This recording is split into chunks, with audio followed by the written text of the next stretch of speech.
Hola a todos en YouTube. Este video es mi primer video en español enseñando la lengua cebuana. Este video es por los españoles o por los hispanohablantes que quieren aprender la lengua cebuana.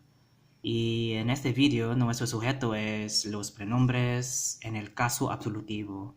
En cebuano tenemos tres casos y este es uno de los casos. Bueno, vamos a empezar ya. En la primera persona singular tenemos el pronombre ako. Ako es yo, ako. En la segunda persona tenemos ikaw, ikaw. Y ikaw es tú o usted. No hay diferencia entre la formalidad en cebuano. En el cebuano no existe la formalidad ni el género de los sexos. Como así en la tercera persona. La tercera persona singular tenemos sia. Sia es él o ella. Y por el plural tenemos kami y kita.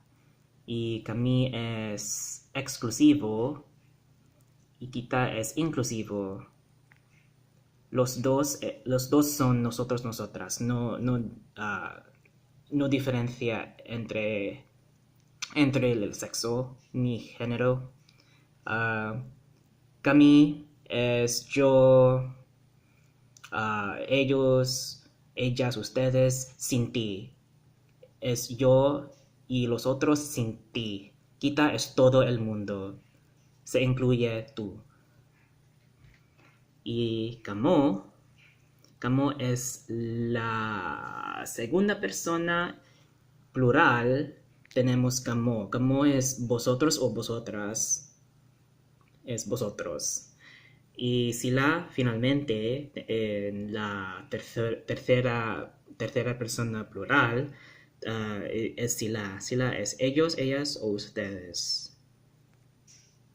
Y bueno, creo que es eso. Y una vez este video es mi primer video en español enseñando la lengua cebuana. Es para todo el mundo hispanohablantes que quieran aprender la lengua cebuana. Posiblemente es mi único video en español. Pero vamos a ver. Chao.